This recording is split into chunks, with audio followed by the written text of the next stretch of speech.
dapat 4 kilo. 4 kilo. 400.000 kalau dibuatkan gaji kita satu hari. Tapi selama panen kan.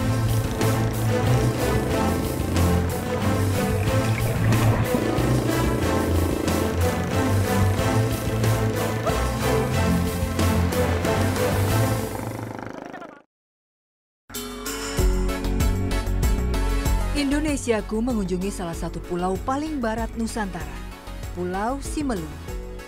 Sebuah pulau seluas 200.000 hektar ini berada di antara 41 gugusan pulau-pulau kecil di Kepulauan Simelu.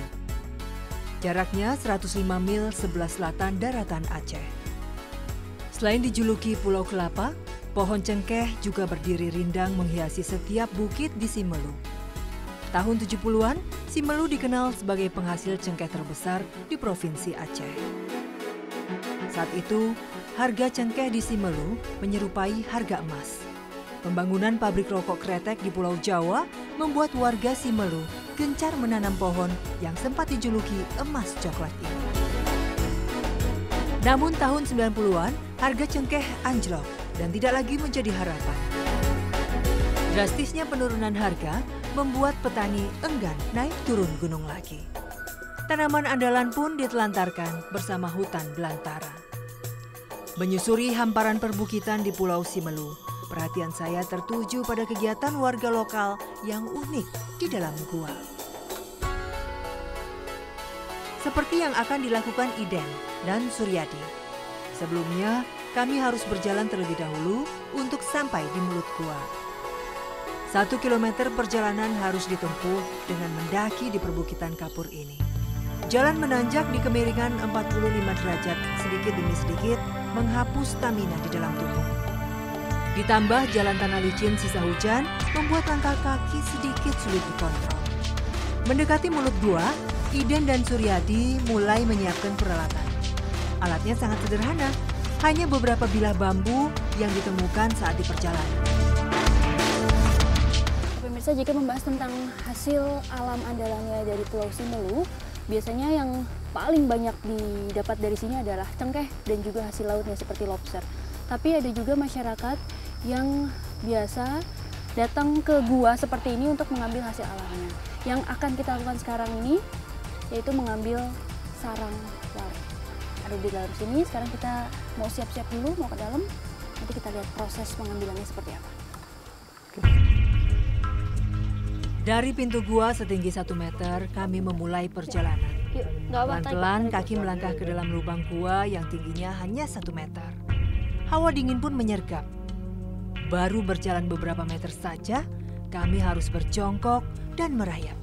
Karena jalur masuk berikutnya hanya berupa lubang seperti pintu kecil setinggi 50 cm. Cahaya berangsur menjadi gelap gulita. Penglihatan semakin terbatas. Hanya penerangan dari lampu senter yang mampu membantu menerangi jalan kami selanjutnya.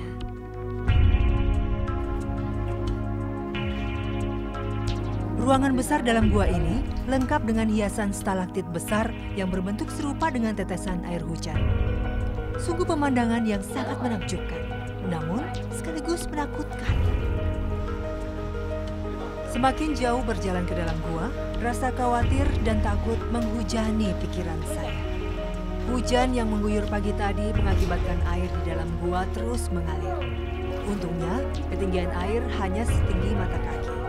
Namun jika hujan kembali turun, debit air di dalam gua akan semakin tinggi, mencapai setengah ruangan. Langkah kaki pun terasa berat karena terus-terusan berjalan di dalam air. Tanpa rasa takut, Iden dan Suryadi terus berjalan, mengajak saya masuk lebih jauh ke dalam gua hingga menemukan target incarannya. Jalur ini memang kerap dipakai oleh penduduk untuk mencari sarang walet di gua alami di Desa Sembilan. Di Kabupaten Simelu Barat, hanya ada 1 lubang yang terdapat sarang walet. Namun, suasananya berbeda dengan gua walet pada umumnya. Saat musim panen, di sini nyaris tidak ada orang yang masuk ke dalamnya. Sekalipun ada, suasananya juga benar-benar sepi, karena hanya segelintir orang saja. Sayup-sayup suara burung walet terdengar, tanda lokasi perburuan sudah dekat. Di tengah perjalanan, saya melihat sarang yang siap panen. Sebenarnya tidak ada patokan di mana sarang walet berada. Biasanya walet menempatkan air liurnya di sarang yang tersebar di celah-celah gua. Keberadaan sarang walet pun tidak selalu ada di semua jenis gua. Walet hanya menyimpan sarangnya di dalam gua dengan kelembapan rendah, seperti di dalam gua kapur ini. Karena batu kapur bisa menurunkan kadar kelembapan ruangan yang minim oksigen. Dengan kondisi ini, sarang pun tidak mudah rusak. Akhirnya kami melihat sarang burung selanjutnya. Untuk yang posisinya jauh seperti ini, tidak bisa diambil dengan tangan kosong. Bambu mulai bekerja mencongkel sarang yang letaknya sulit dijangkau tangan. Sarang pun mudah jatuh ke dasar goa dalam beberapa kali sodokan. Saya beruntung bisa melihat sarang burung walet dari dekat. Karena barang yang ada di depan saya ini adalah sesuatu yang mahal harganya. Cahaya senter bergerak ke sana kemari mencari tumpukan sarang yang menempel di atap gua. Tidak mudah menemukan sarang walet kali ini. Terkadang gumpalan tipis ini tersembunyi di balik cerukan dinding. Iden sudah hafal betul keadaan gua walet ini, karena dulu ia sering mengunjunginya. Sarang walet sempat menjadi buruannya beberapa tahun silam. Namun, kini bapak berusia 50 tahun ini lebih memilih beralih profesi menjadi petani. Karena hasil panen sarang walet dianggap tidak menguntungkan, karena kualitas sarang rendah. Membanting tulang mencari sarang walet di sini juga dianggap belum tentu mendapatkan banyak rupiah. Namun Iden masih berharap sarang walet yang dicari hari ini bisa untuk pemasukan tambahannya. Ini kalau waktu dulu itu enggak kita ambil kalau kayak gini nampaknya. Putih semua nih. Berarti dianggap ini sampah nih. Yang ininya sampah. Ya, yang cuman ini kalau digunting. Kalau waktu dulu itu masih banjir, masih banyak itu. Berarti ini enggak kita ambil, kita buang jadi sampah semua nih. Ini semua dibuang? Dibuang. Nah, kalau sekarang berarti dibuang juga? Enggak, kalau sekarang ini dipotong nih. Dipotong ya? Diambil karena barang kan enggak ada lagi.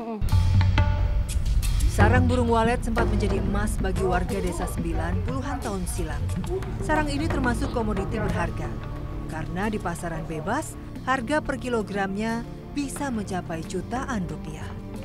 Namun kini Iden dan pemburu sarang walet lainnya hanya bisa gigit jari menerima hasil panen yang jumlahnya tidak seberapa. Pencari walet pun mempertanyakan gua walet yang kini telah diatur oleh pemerintah setempat. Perlahan kami menyusuri ke dalam gua yang seakan tidak ada ujungnya. Sambil terus-menerus melihat sekeliling, mencari sarang walet di tempat yang berbeda. Satu persatu gumpalan sarang kembali ditemukan. Namun sayang, dari beberapa sarang yang dikumpulkan, hanya sedikit bagian air liur yang menempel. Warna sarangnya pun kehitaman akibat terlalu lama di dalam gua. Karena kualitas sarang walet yang bagus ditentukan dari bentuk sarang, warna, ukuran, serta kebersihannya. Kembali kami menyusuri jalur gua yang sama menuju arah pulang. Tak sabar rasanya ingin menghirup udara bebas. Tetap saja perjalanan ini tidak boleh terburu-buru. Kami tetap berhati-hati melangkah agar tidak terpeleset di jalan yang licin. Cahaya matahari mulai tampak dekat. Terus berjalan, akhirnya kami sampai di mulut gua kembali.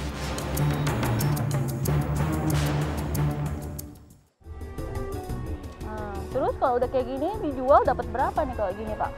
Kalau kayak gini ini dijual nggak laku, tapi yang bertanya nih. Nah itu dia. Ini yang laku. Kalau kayak gini per kilonya, kalau sekarang di dalam orang 1,5 juta 1 kilo. Terus kalau sekarang kira-kira kalau dikumpulkan semua ada berapa kilo? Ada 1,5 kilo. 1,5 kilo. Ya sekarang yang bagusnya, nggak masuk yang kayak gini. Ambil yang ini aja ya? Ya. Yang putih-putihnya aja.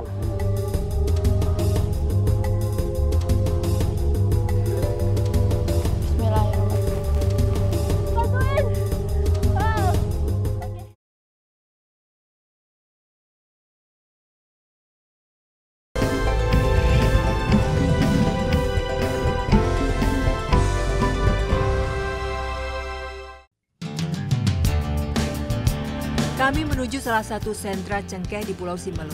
Dengan menggunakan rakit laut, kami akan berangkat menuju Desa Mitem. Sebenarnya, Mitem masih satu daratan dengan Sibigo, ibu kota kecamatan Simelu Barat. Posisi Mitem dan Sibigo saling berhadapan, namun keduanya hampir berada di ujung garis teluk yang berlawanan.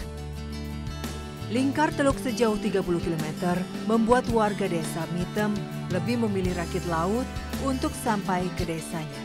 Dibandingkan jalan darat, aksesnya jauh lebih cepat hingga selisih 3 jam. Ongkosnya pun lebih murah. Untuk sebuah motor dikenai biaya Rp20.000. Rakit laut ini adalah sebuah perahu berukuran sedang yang disulap menjadi sebuah angkutan penumpang. Di bagian atas perahu dirangkai papan tambahan sebagai landasan kendaraan dan penumpang. Rakit mengangkut maksimum 6 motor saja. Tidak hanya untuk kendaraan roda 2. Ada pula rakit khusus untuk menyeberangkan mobil yang terbuat dari gabungan perahu besar. Penyeberangan teluk selalu ramai saat pagi dan sore hari. Penumpang yang menuju ke arah Mitem juga kerap membawa banyak bawaan. Ketersediaan bahan primer yang terbatas di desa mereka membuat masyarakatnya sering bolak-balik ke Sibigo, bahkan hingga ke Kabupaten Simelu, Sinabang. Di awal tahun 2015, seluruh warga di Simelu hanya berkonsentrasi pada satu jenis tanaman yang paling menguntungkan. Panen raya cengkeh membuat pertanian lainnya terabaikan. Kali ini, hasil cengkeh sangat memanjakan warga Simelu. Bagi Kasmi, panen raya adalah masa yang sangat ditunggu-tunggu. Separuh harinya dihabiskan dengan mengurusi tanaman rempah ini. Di mana di kebunnya? Di gunung di atas sana? Saya ikut ke sana bisa? Bisa. Oke deh. Ya. Lokasi panen berjarak 200 meter dari perumahan penduduk. Jalan penuh tanjakan mendominasi jalur perbukitan Pulau Simelu. Satu persatu dari kami mulai menempati posisi. Pemetik menguatkan cengkeram kaki dan tangan. Karena kebiasaan memanjat pohon di sini tanpa menggunakan alas kaki atau tangga. Meski pohon cengkeh di sini tumbuh 10 hingga 20 meter, mereka sanggup merayap di antara batang pohon yang rata-rata hanya berdiameter 10 cm. Setelah sampai di atas pohon, tangan pemetik cengkeh mulai aktif bekerja.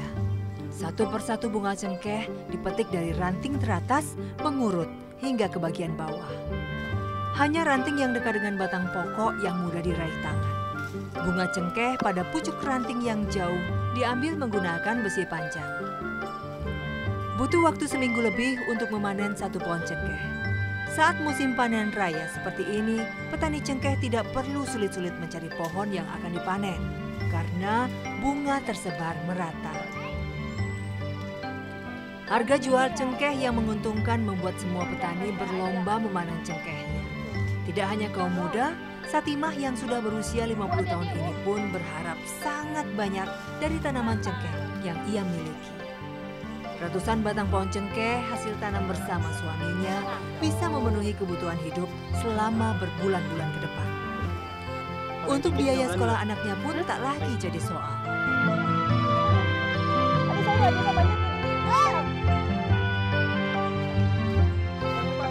Bapak bantuin. Oke. Karena tidak biasa, saya kewalahan menaiki batang pohon ini. Bu, kalau misal lagi musim cengkeh gini, emang ibu biasanya suka naik-naik sampai berapa pohon satu hari? Enggak cukup satu pohon aja udah payah. Oh. Udah payah ibu.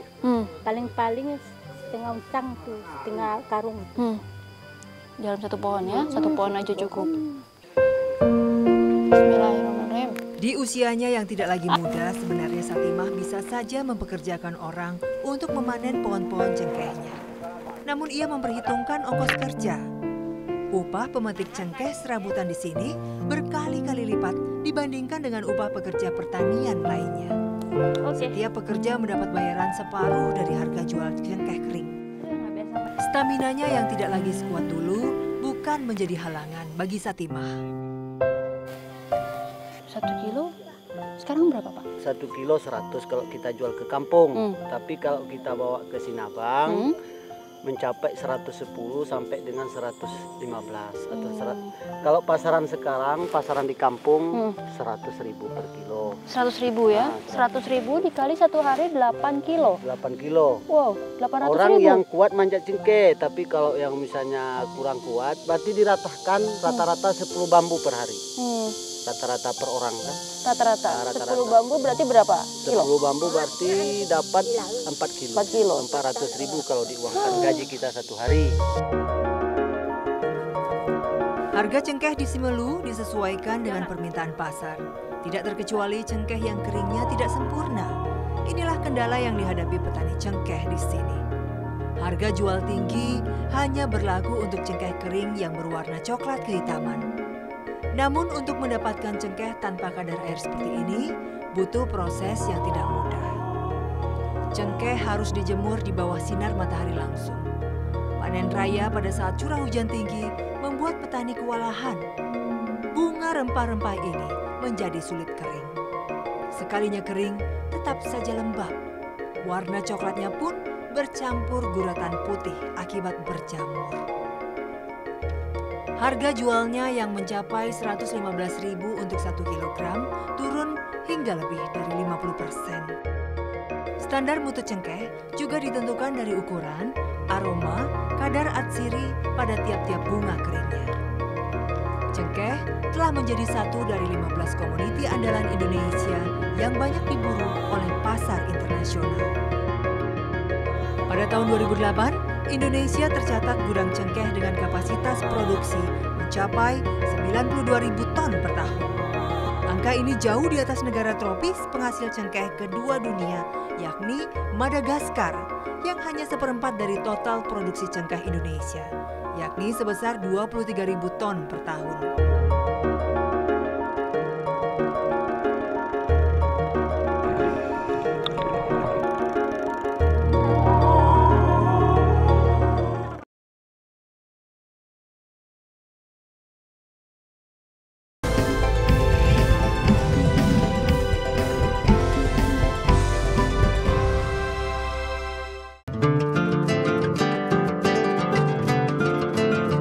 Saya mengikuti kegiatan Fendi mencari teripang di Desa Sembilan, Simelu Tengah.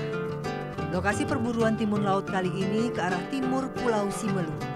Saya ikut menumpang kendaraan yang biasa Fendi gunakan, yaitu perahu cadik berkapasitas 7 orang. Lokasi yang dipilih berdasarkan perkiraan. Yang menjadi patokan biasanya karang laut, hampir di seluruh perairan Nusantara. Kondisi koral yang terjaga, teripang dapat mudah ditemukan. Habitatnya pun tersebar dari pesisir hingga laut dalam. Penyelaman ke dasar laut yang akan dilakukan Fendi berbeda jauh dengan kegiatan penyelaman pada umumnya. Pria berusia 35 tahun ini tidak pernah mengenakan perlengkapan seperti tabung, jaket selam, dan pemberat tubuh. Keterbatasan biaya membuat pikirannya tak pernah terlintas untuk membeli barang-barang yang dianggap mahal ini. Fendi lebih memilih kompresor karena menurutnya harga alat ini jauh lebih efisien, juga efektif untuk membantunya bernafas di dalam air. Abang bisa kedalaman berapa meter? 15 meter. 15 meter? Ya, 30 meter. Sampai 50 meter. Sampai 50 meter? Pakai kompresor? Iya, pakai kompresor. Abang nggak khawatir gitu nanti kalau misalnya tiba-tiba selangnya bermasalah pas lagi di kedalaman 30, itu gimana tuh? Ya, bisa naik kita sendiri. Naik sendiri kita. Naik sendiri? Ya.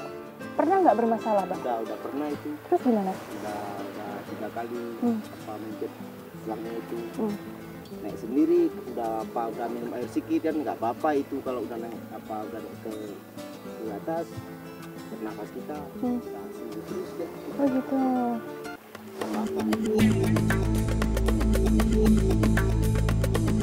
Wadah teripang, kacamata selam atau Google, dan sepatu karet juga ikut dipakai. Senapan air mirip panah juga tak lupa ia bawa. Agar tidak kusut dan kesulitan bernafas saat di kedalaman nanti, selang kompresor ditata rapi melingkari tubuhnya. Derungan mesin kompresor mulai berbunyi. Fendi langsung menyelam ke dasar laut. Baru beberapa detik di dalam laut, Fendi mulai menarik selang kompresor, tanda ia mulai bergerak menjauh dari perahu. Saat di dalam air, penyelam kompresor tak pandang bulu. Apapun hewan laut yang sekiranya bisa dijual atau dimakan, akan ia bawa ke atas perahu. Seperti ikan karang ini yang bisa menjadi tambahan pemasukannya. Berkali-kali Fendi naik turun membawa bermacam-macam hewan laut. Akhirnya ia menemukan sebuah teripang besar. Tebalnya serupa dengan pergelangan tangan saya. Jenis teripang yang ditemukan di sini beragam, dari ukuran kecil hingga panjang 1 meter. Kompresor masih terus bergerak. Tanda alat ini masih berfungsi. Sebenarnya udara yang dikeluarkan mesin pompa ban kendaraan ini akan mengganggu oksigen dalam pembuluh darah penggunanya. Karena oksigen terakumulasi dengan nitrogen yang dapat membuat gelembung-gelembung udara terperangkap pada saraf penyelam. Jika semakin lama digunakan, sel-sel saraf dalam tubuh akan mati. Penyelam bisa lumpuh hingga berbuntut kematian. Kompresor bukanlah alat yang tepat untuk mengisi udara ke paru-paru penyelam. Kepedulian ancaman keselamatan jiwa seakan tak pernah melekat dalam diri Fendi dan penyelam kompresor lainnya.